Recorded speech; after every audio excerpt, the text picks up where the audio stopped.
Hey there, gang. Welcome back to Meddling Kids Podcast, where we cover all things scary and weird for listeners near and far. My name is Jebediah. My name is Cord. And we're two roommates who met on Twitter during a pandemic in 2020 and became best friends.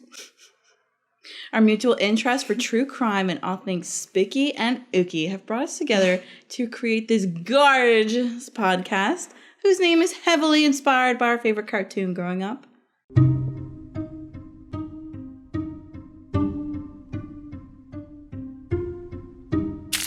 It's a Christmas special! We even have these on-brand Santa arts for you. For those of you who didn't understand what that meant, we have on-brand Santa hats for you. Not arts. The arts. I made these. If you're not watching our YouTube, visually, to describe the hats, mine says Ho Ho Homicide. And mine says Merry Christmas with a picture of the sexiest man alive, Mothman. Our usual disclaimer that all of the information stated in this podcast is compiled from articles that we have found online and that we have put together for educational purposes. We will also be doing a Q&A at the after the case, and you guys are not going to want to miss that because that's going to be something. It's gonna be silly. It's going to be so foolish. We're going to be answering questions you guys are dying to know. Ears. Little cat ears. Meow. With that being said, let's get into it. Meddling Kids Podcast. Christmas special. Ooh. The dark history of mummering.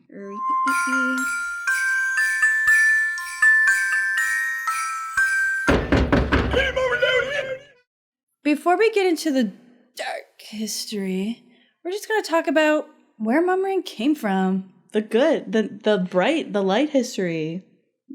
Dark, not dark. The non-dark history of mummering. Period.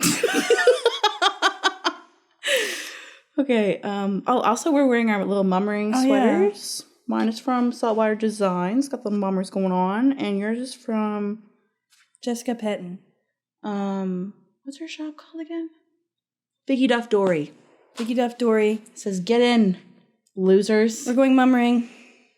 Also, okay. A really good bake shop. Yeah, she's a queen. Yum, yum, yum. All right, let's get into the antics of Newfoundland. Let's get into these devious fucks. Mummering is a Christmas tradition that takes place in Newfoundland, Ireland, and some parts of the UK. It can also be referred to as Jannying. Jannying. No. Yes. I don't like the word. Okay, well it is Jannying, and we're not doing a cuckoo and a cuckoo again. Jannying. Yes, that is how you say it, girl. And mumming.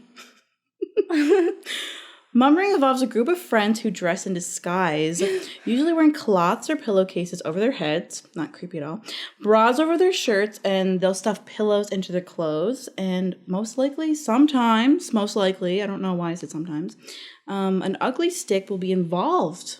A little ugly stick. If you guys don't know what an ugly stick is, another Newfoundland thing. Look it up. It's like a musical instrument made from garbage. Yeah, boots and bottle caps. And a mop. Yeah. They're pretty cute. We should make them sometime. It'd be fun. Yes. Yeah. Said mummers will knock on the door of people they know and try to disguise their voice by inhaling while saying, "Mummer's loud in!" Which, if you don't know what that was, any mummer's loud in. Any mummer's loud in! Any mummer loud in! It's scary, isn't it? This is the darkest. No, I'm just kidding. It's the last thing you hear. Yeah. If the host allows the mummers to enter their homes, it often leads to a kitchen party, which includes games, dancing, and a lot of booze. The host will try to guess the mummers' identities before offering them foods or drinks. Once they're identified, they'll remove all of their mummer disguises, and then they'll have a big old party, usually with some Newfoundland music, and just have a little dance, just a little fun. Yeah, they'll put on My Pet Murphy Died. Yeah, and you know what? Have you ever gone mummering? No, I've watched a very educational movie called Mummering Legends, and now I'm scared. I've got mummering a few times. We usually do it back home in Labrador, because I'm from Labrador, on Boxing Day. Mm-hmm. But I think that's usually when, like, mummers are around. It's after Christmas Day. Like, that's when it will happen. Period. If you are from Newfoundland, you may be thinking that this sounds strange and dangerous. And typically, mummering is in all good fun. But unfortunately... Make it sound creepy. Get into it. Okay. But unfortunately... the mummers of Newfoundland have a dark past. Not often spoken of. Let's take a diver deep into mummering, shall we? I can hate you. I'll never live it down. Okay, this is the dark side of mummering. Opposite of bright. This is when the jannying... Oh, God, I hate fucking word. Gets bad. We gotta do it creepy, okay? Okay. It was December 28th, 1860. A Bay Roberts man by the name of Isaac Mercer, brackets, a 29-year-old fisherman, close brackets, spent the day in the woods chopping timber with his brothers-in-law. Afterwards, they went to his mother-in-law's house for a cup of tea. It's said that there was some booze involved in the tea. Obviously. Spiking. Okay. When it was time to go home, Isaac was afraid to walk by himself because he had a run-in with some mummers the year before. So his brothers-in-law walked with him. 6 mummers then attacked them, hitting Isaac over the head with his own hatchet, the very hatchet that he was using to cut timber earlier in the day. But he didn't die right away. They walked him home and put him to bed. The next morning, his wife found him dead. Sorry. What's wrong with us?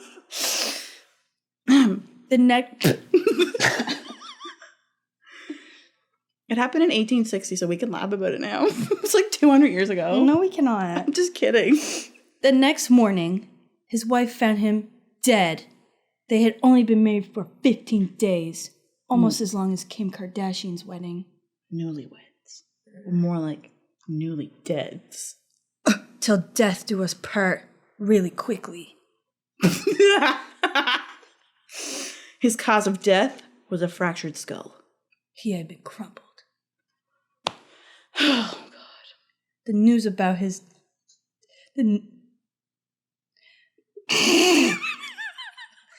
The news about the case broke on New Year's Day of 1861. The newspaper article read, a respectable resident was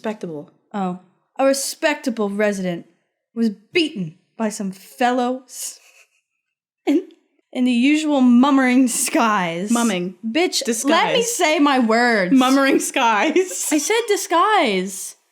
Jesus Christ. I thought you said mummering skies. No, now I have to do it over again. Oh my God. I swear you said skies. I said disguise. When I go back to edit this, if you said disguise, I actually am going to go get my head checked. Okay. So I swear. I think you should do that anyways. I swear you said mummering skies. In the usual mummering skies.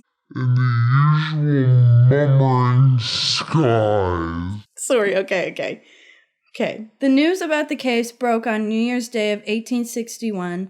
The newspaper article read, a respectable resident was beaten by some fellow in the usual mumming disguise. Prevalent at the season. I know, it's just a really weird thing to put in a newspaper article, but we have to remember this happened like a million years ago. Yeah, fuck. So, all those extra words, not needed. By January 15th, 1861, the case remained unsolved. Governor Alexander Bannerman asked the public for help to identify the murderers and offered a £100 sterling reward. Is that like money? No, it's just a £100 sterling. What's like a bird? Holy fuck, man. That's a big ass bird. That's a big bird. What's a sterling? It's a bird. Like monies? Pound sterling. British currency. Oh, I keep forgetting that Newfoundland wasn't always part of Canada. The residents of Bay Roberts remained tight-lipped, but eventually details started to emerge.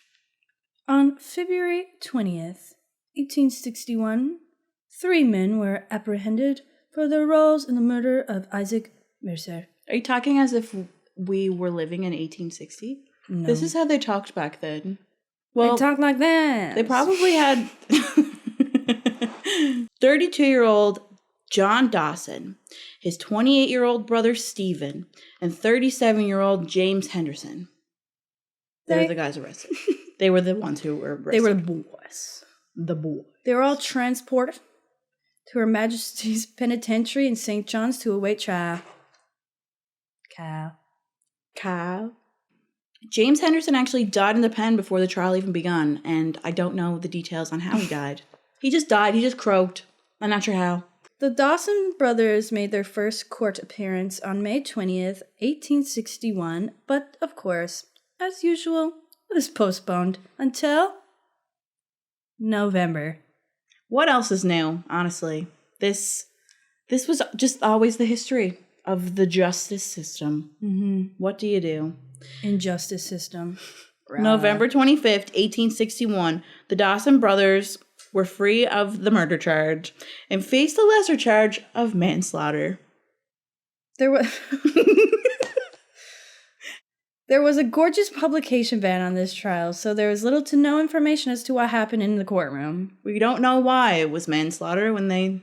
But I guess maybe because he didn't die right away is what my guess would be. It's assumed that the brothers were acquitted, but no actual documentation is available to support this claim. Rumor has it that this murder was a result of a religious disagreement at the time. There was a lot of beef going on between the Catholics and the Anglicans. The what? The Catholics and the Anglicans? Anglicans. Oh, I don't give a fuck. The Dawson brothers were Catholic, while Mercer was Anglican. The history of violence related to mummering on the top of the Isaac Mercer case, as well as several other high-profile attacks in St. John's, Carbonear, and Harbour Grave. Sorry, I was to say Harbour Grace. I spelled it wrong. And Harbour Grace led to multiple attempts to regulate and ban mummering.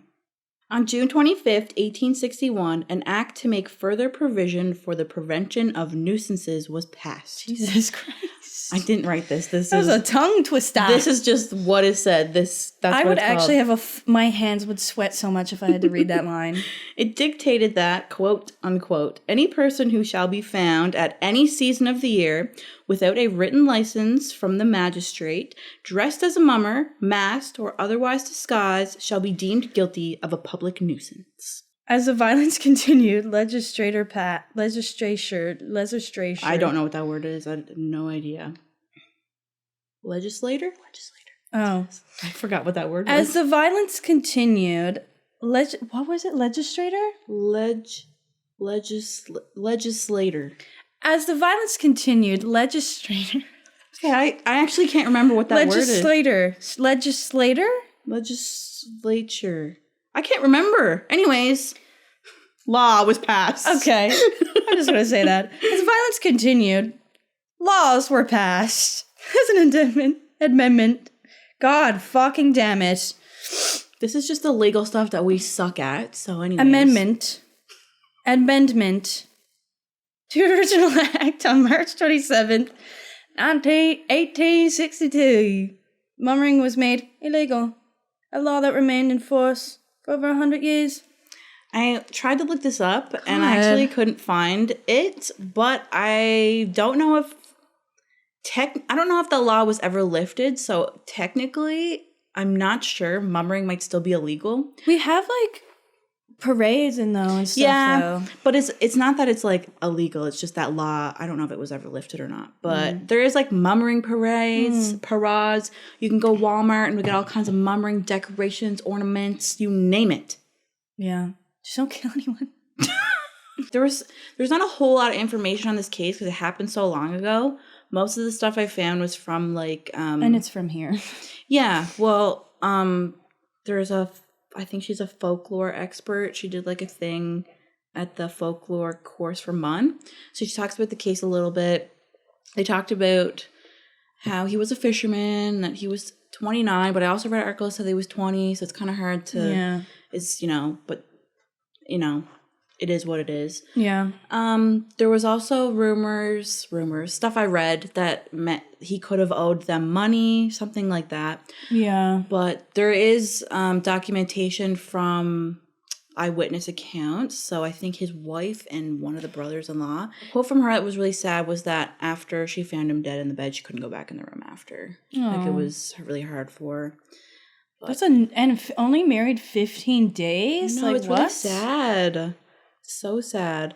And then I'm not sure what the 3 other, because it said there were 6 mummers that attacked them. I'm not sure if the 3 others ever got caught. Like, there's just such little information about it. Yeah. Like, so I'm unsure. And then the fact that the 2 brothers just got out. Sure. Another thing that was really fun and fresh that we did, I think you mentioned it earlier. The educational film. Yes. Right. Our friends over at Grind Mine did an excellent job with their Mummering Legends film. Yeah. It was scary as hell. That was baller as hell. Mary Walsh, she's a bad bitch. Yeah, she is. She's a queen. That ending picked me up, followed me up. Yeah, Kobe but no me. Spoilers, though. No spoilers. No. The one thing that I did love about the movie is when mummers came to her door and they were like, "Any mummers out in?" And she was like, "No," and closed the door in their face. That was so funny. It's a really good movie. If you haven't seen it, you should do anything and everything you can to see it. Yeah, we actually sold our souls to go to the Cineplex. We sold our souls to Shane. Yeah. I feel great. Anyways, so as we stated earlier, we did a little Q&A. You guys probably seen that on our Instagram. Your question might even be featured in this episode. We got a little Q&A going on. Got a little Q&A, and we're each going to give our own answers. Some of them, I don't even know the answers, so. But let's get into it. What is our first question? Do you want to? Our first question is from Miranda Cosgrove. It said, what got you into true crime? Like, what is the first case that grabbed your attention? Would you like me to go first? Yeah, go ahead, girl. I remember being in grade 2 and seeing the Elizabeth Smart special, the reenactment movie on, I don't know what channel it was. I can't remember. I've watched it again since. It was Dateline for sure. But it wasn't like they were like interviewing. It was like the movie that like recreated what happened. And I remember watching that and being like, holy fuck. No, I was like 7 years old. I was like, holy cow. This is crazy. And ever since then, I've like always watched like CSI, Forensic Files, anything like that. But I always remember like the first case that ever, like I was like, holy crap, true crime's a thing, was Elizabeth Smart. She is a baddie, and she works with Chris Hansen now. Does she actually? Yeah. Oh my god, I love that for her. My boy. The first case that grabbed my attention. Oh god. Oh no. When I was younger, there was this man who lived on Park Avenue named Clifford Dixon. Okay. And he assaulted his niece, tried to kill her. And she got out of the house. The house is still on Park Avenue. It's right by that big red place that I think was like a martial arts place for like 2 seconds. Where's Park Avenue? It's in Mount Pearl. Okay, well, I don't fucking know. It's where a it big is. stretch, really shitty road. Anyways. Okay. Clifford Dixon, he tried to kill his niece. So a local case. Yeah, she got out. How old were you when I this think this happened in 2002 or 6. So you were like I was very young, and it still, a toddler. Yes, it stayed with me forever. And before he went to jail, he drove his car into a pond somewhere. I think it was like in the Ghouls or something, and killed himself. Jesus. Before he could I've go to never heard of jail. that before. I'm gonna have to look that one up and take a little dive deep. It's crazy. It's weird that like I remember when I was a kid too, back in the 90s. This is gonna sound so random, and I might have made it up. I have no idea. But when I lived in Torbay Estates with my family, my mom wouldn't let me go outside. Mom, if you're watching this, I know you are. I think I dreamt this, and maybe I made it up. But I swear on my life, there was this man who was kidnapping kids, and I used to call him the Chicken Man. I seen him in the newspaper, and I guess he looked like a chicken. And he was a chicken man to me. And I don't know if this ever even happened. It could be a false memory. Maybe I seen like a TV show about something, and like I was really young. I was like maybe. Girl, you're thinking about Sideshow Bob from The Simpsons. That's the Chicken Man. I don't don't know. I'm going to have to go look up like St. John's kidnappings mid-90s. Chicken Man. I called him the Chicken Man. I don't know what his nose was pointy. He had like a beak his nose was like a pointy beaky nose. And he looked like a chicken to me, so I always thought of him as the Chicken Man. Then I was diagnosed with ADD. Our next question is from Candace, and she said, my question, in all seriousness, is which serial killer will be your favorite? No disrespect, all true crime lovers have a favorite, and why? We're gonna reel that question. It's a good question, but let's reword it a little bit and just say, which serial killers do we find the most interesting? We don't want to idolize these people. They're horrible people, but obviously there's going to be one that stands out to each of us. Mm-hmm. So who's yours? To be able to pick one of their brains, I guess this would be probably like Ed Gein or like Kemper. That's what I said. Really? I said Kemper, yeah. Because guys, if you don't know, Ed Kemper, actually, I don't know why I'm smiling saying this. I just find he is beyond anything I've ever like researched. He cut off his mom's head and he fucked it. Yeah. So he's not my favorite by any means, but he's definitely the one that piques my interest the most because he's the way that his mind works. There's what's that show on Netflix, the Mindhunter? Yeah. Because it's based on real serial killers, and there's like I think Kemper's, and I don't know if it's an episode or the full season. He's interviewing Kemper, and the guy who played him like fuck to a T, like I know, crazy. Some of them are really, but yeah, definitely so Kemper. freaky. And I was gonna say either Ed Gein or Ed Kemper, but I was like, I wonder who Bri's gonna pick. And I'm like, I hope nobody thinks we're gonna say Bundy because I'm so over that. Ted Bundy. It's just, I don't even want to talk about it. I don't even want to get into that. No. Miss Kyla said, what story, whether you've covered it or not, grabbed your attention the most? I have it written down. I didn't want to say the same answer, so I have it all written down. I didn't take a note on this one. No, you go first. I got to think about this one. I'm going to say one that we've done. Probably the Laura Giddings. Lauren. I always call her Laura too. Lauren Giddings. Her case is fucked up. Is it Lauren? Yeah, it's Lauren. That was crazy. Yeah. We were going to do this one, but we never. Mark Twitchell. Yeah. That was crazy too. That's crazy because, I don't know, I think that we're so sheltered in Canada that like when killers happen in Canada, I find it way more interesting for some reason because it doesn't happen as often. No, yeah. I don't know which one that grabbed my attention the most. Grabbed. You were off the perk for Jonestown. Yeah, I was. Cults get me going. Like I just think it's not in a horny way. I just think it blows my mind that like that happens. Mm-hmm. Maybe Jonestown. I don't know. I might circle back to that one. I might have a light bulb and come back to that. I can't think on the spot. I thought I wrote that down. Okay. Next question. Michaela asked, how was your trip to Argentia? Did you grab a feed? Our trip was great. It was fun. We had a lot of fun. We had a feed of Tim's. Yeah, we did. We had some Tim's. And I had a hot dog from the gas station. Oh, you did too? I had two. I threw up in Whitburn. She had to report a poo. Because someone pooed, and as we were walking into the bathroom, I gagged, and when I gagged, I inhaled a woolly from my mask. Then I choked on it. I think it's in my lung. To this day. Yeah, to this day, I still believe that there's a woolly in my lung from the Whitburn gas station. And then I proceeded to vomit because that is how I have video footage of it too. And do you actually? I mean, the next stall of you just gagging. That's so rude. I love Olivia said, have you had any haunted or ghostly experiences yourself? Me? Yeah. When I was in grade 6, I was sleeping over at my friend Becky Clench's house. Hi, Becky. McHugh. Hi, Becky. You're probably not watching this, but hey, Becky.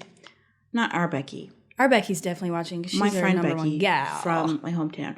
And she lived in this red house in Lab City. And it always gave me the heebie-jeebies. And her room was like, we had to like crawl up a ladder to get to her room. It was pretty sick, actually. So she was Rose's in the attic. But it's a creepy house. And one time I was sleeping over there and I was asleep on the floor And all of a sudden, I felt someone slap me in the face. So I woke up because I thought Becky slapped me in the face. And she was asleep in her bed, like 20 feet away from me. And I was like, holy fuck, I just got slapped in the face by a ghost. Felt so fucking real, man, to get fucking... It felt like someone slapped me in the face. And then I woke up and I was like, hello? I've had a few. Okay. Get into it, girl. What happened? I had a dream about my Uncle Pat before he had passed away. Mm. And he had told me that he loved everyone and that it was time to go. Mm-hmm. And then the next day, my family told me he had passed away. I had a dream that my great nan died. My mom woke me up because I was crying in my sleep, and then she died the next week. That's crazy. Are we psychic? Yeah. Or witches? I also, a few months after my nan had passed away, a few little weird things were happening. Like, my nan used to tell me that I needed to get out of my room more and just, like, spend more time with my family. And after she passed away, my bedroom door wouldn't close anymore. Like, that's weird. No matter what I did, it like my parents would fix it and it just wouldn't close again. And like we were all experiencing little things after she had passed, and none of us had said anything because we didn't want to freak each other out. Yeah. And then one day, me, my mom, my sister were going shopping because we have girly time on the weekend, and I was like, guys, some weird shit's been happening to me.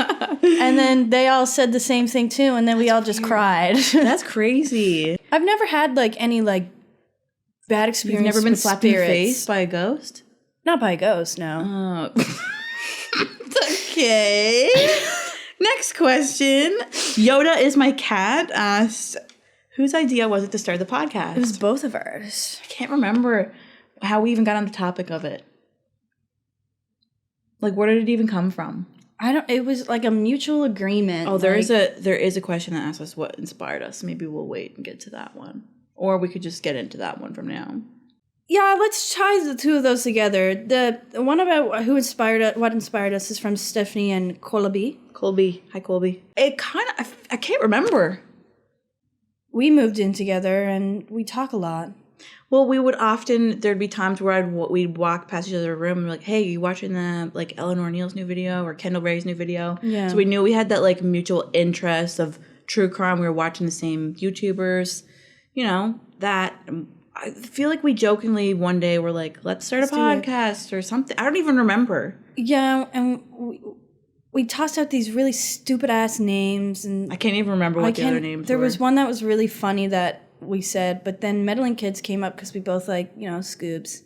I said the name Meddling Kids. Yeah. And we both looked at each other like, yeah, that's the one. So once we had the name, then we were like, do you actually want to do it? Because we kind of jokingly said it one day, and then we were like, yeah, what could we call it? I think that's how it happened. And we came up with the name, and then we were like, fuck it. Yeah. Let's do it. And then it was like, I don't know how long after before we... Yeah, like a month or so. I don't even know if it was that long. Because I was like bugging you. I was like, let's do it. Like, come on. I don't know what was like, why, like, what... I don't know why I was, like, nervous about it. I don't know. It was weird. Well, the case we had decided to do was a pretty huge case to start off with. Yeah, a very touchy case. And I think I just knew, like, I knew nothing about podcasts. I don't even listen to podcasts. I'm more of, like, a YouTube kind of gal, you know? Next question is from our good Judy Brad Joanne Baker, also known as Chabon Cinnabon. Oh, okay. I was like, where do you see this? But yeah, and we skipped. It's where is somewhere you want to explore? Anywhere in the world. Catacombs in Paris. As above, so below, baby. Bri hates that movie. I would. My favorite part of that movie is when she actually like full on decks the demon in the face, and the demon's like, oh, like she actually beats the shit out of that demon. And I said, in the face.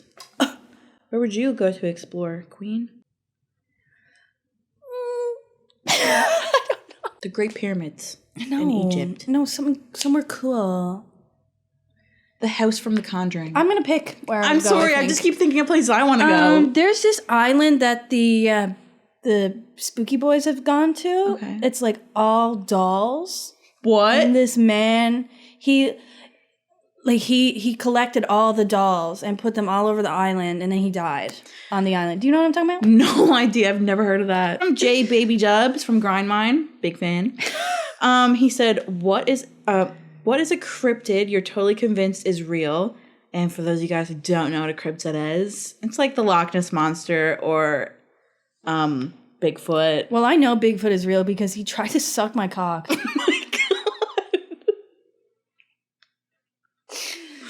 I know what you're going to say. It's written in stars right now. It's almost like it's written on my forehead. Who could it be? Mothman! Do you really think Mothman's real? Yes, I know he's real. I think my answer would be El Chupacabra. There was an episode of Mystery Hunters. Remember that show back in the day? Yes. Ooh, ooh. And they did El Chupacabra, and they showed like a little clip of this like furry little thing running around on the floor, and it scared the fuck out of me. And I was like, I wouldn't even get off my bed. I was scared that El Chupacabra was gonna get me. He actually asked 2 questions. Oh, what's the other one? What is the most spine-tingling thing you've ever researched for the podcast or for fun? You don't know? Tingling? Something that scares you. Like, what's this, like, the thing that, like, you read that was like, oh, what those the fuck? black-eyed children you were talking about. First of all, they're children. It's terrifying. Yeah. You know, I was thinking about them the other day. Yeah, that, You want a swift kick to the head? Dress up as one of those. Okay. Noted. See? I was gonna say the Mini Callan case. That's a local one. I didn't know. I thought you were saying like something mini. Oh, just then. No. I'm just talking about Minnie Callan. Yeah, no, that's really sad. That she was killed out by Whitburn. Yeah, that one actually did fuck you up. It did. It made me. It was probably the only time I felt like that not even researching, just reading about a case. It made me feel like physically ill. But yeah, Minnie Callan is a case I don't even think I'd ever be able to cover it on the podcast. Yeah. Just couldn't do it. Michaela Thorne says, what case can you not stop thinking about since you read it / researched about it? Dana Bradley. Can't stop thinking about her? That one, well, you know, I just like spiraled after that. After we did that, I just like, I actually will never, like, that is the case that would keep me up at night because it just so blows my mind that like no one was ever caught for that. And like I read the book and then I watched like there was some videos on YouTube and then there's a song about it. Like just everything about it, man. There's another local case here that I think about quite often just because it's still very fresh in everyone's minds. That case would be Courtney Lake's case. Yeah, that case is just sad. And a lot of you have messaged us about it, and right now we just are not comfortable doing it. Alicia asked us, how did you gals get so close? Well, we actually scissor all... I'm just kidding.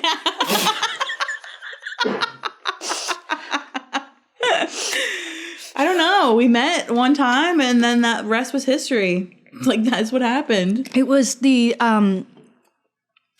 Jack Astor's Mexican dip. Yeah, and that was the time we went to Jack Astor's, and I asked the waiter for a Band-Aid and a glass of milk because I had a blister on my foot and I ate something spicy, and my throat was on fire, my foot was bleeding. I was like, it's gonna be weird, but can I have a Band-Aid and a glass of milk, please? And yeah, I went home after we met that first time. We hung out, and I called my friend Heather. I said, Bri's gonna be my best friend, and now here we are. Unfortunately. We actually hate each other so fucking much. Fucking hate you. Meet me in the bathroom in 5 minutes. No, stop. Just kidding. Julie Dunn, a very targeted and personal question. How's y'all's mental health? I have no comment at this time. Awful, babes. I'm numb. That's it. I'm ticking like a time bomb, baby. I'm grieving, so not well. My name is Jaya. Sometimes Jaya. Hopefully 2022 treats us better. Yeah. And this is we've got a couple questions from Mr. Jackson. He said, ever seen a ghost? Ever seen one? Every time I look in the mirror, I feel like I see a ghost because I'm dead on the inside. I've only seen like the hag, but if you guys, I'm sure if you're watching this episode, you've heard the episode about the hag, and I talk about the hag. Seen that black. That's not a ghost. The black figure, like with the black hood, walking around my bed. But I don't know if I've ever That's seen just me, girl. That's me showing you my Shein order. Jackson also asked. I have seen a ghost though. Where? That time at the pig farm. What is that? What was that? I had to do that 20 fucking times. What was that? What was that? Yeah, the pig farm. I saw a ghost. You didn't. It was just a man with a gun. Okay, next question. Jackson asked us, who is the sexiest serial killer? Son of Sam. Eileen Rose. Do you say Eileen Wuornos? You know what? You were going to say that? Queen. Nah, I'm just kidding. Richard Ramirez, the Night Stalker. He has got to be the sexiest serial killer. Son of Sam. I don't know why. He's a big body bitch. He's got a unibrow. But he's got them blue piercing eyes, mama. And if I had one conjugal visit. Oh my God, you're sick. I am. And our last question of the day is from Jackson again. And he said, have you ever pissed yourself of absolute terror? No, but sometimes when I jump on a trampoline too long, I piss myself. I pee myself probably every single day. I actually have not pissed myself in absolute terror. Ever. I don't know if I have. No, the only time I pissed myself in absolute terror was when I was a kid and we used to play Spotlight, and every time I would go and hide, oh my God, I would piss my pants and have to go home and change. No, but because it's so exciting. Yeah, it's the rush of it. And I'd like run home. Exciting. We'd be like hiding. They're like, "Where's Cordelia?" And I'd like run home and come back with a different outfit. Would you guys use walkie-talkies? No, man. We just fucking go give her. Anyways, guys. Before you go, excuse me there. Sorry about that one, guys. Sorry. I got little knickknacks. We got some merch. Y'all. This is our keychains. You can't see it because Wes sucks. That's so I'm mean. kidding. Wes is not sucking. If I ever hear any one of you saying that, it will be on site. My favorite. Yeah. I love the little keychain. We got adjustable pins. You can put them on your jacket, your bag. If you put it on your palm, you can spin the pin so that it will go where you want it to go. Right. Pin time, baby. Fuck yeah, baby. Pin, baby, yeah. Pin this. And then we have these stickers, these holographic stickers. Holographic logo. And they all say Meddling Kids. And you know what, y'all? We got more coming. We do, but we got more stuff coming. This stuff won't be available until we do the full merch drop, which will be after Christmas. We're just trying to get the hype up. Well, the thing is, we don't have the shirts yet. That's what we're waiting for, and then we have to make them. So we're going to wait till the new year to drop the merch. So we can do it right. Yeah, got to be perfect, guys. We still have a huge announcement coming. Yeah, we still have that announcement. Still can't tell you. And it's huge. It's massive. Pretty big, yeah. It's pretty freaking big. Almost the size of our Genchi. So this will be our last episode now for 2021. We're going to take a break. And we're going to go mummering. I'm probably going to go mummering for real. But we don't have a set date for the next episode yet. We, like we said in the last, in the MK Ultra episode, we will be covering a local to Newfoundland case for the new year. Pretty big one. It is going to be big, so it might not be till maybe mid-January before that one is done, because, we're going to obviously enjoy our Christmas break and then come back and research, and we have to film, edit, all the fun stuff. But hopefully next time we're back, the merch is ready. But yeah, thank you guys so much for watching, listening. And thank you for supporting us so much throughout this year. We would not be where we are without you all. And we love you so much. Thank you so fucking much. I guess we'll end off our last episode of 2021 with a classic. I'll hand it over to Bri. Oh, are we making out? No. We'll be talking. Cut, bitch!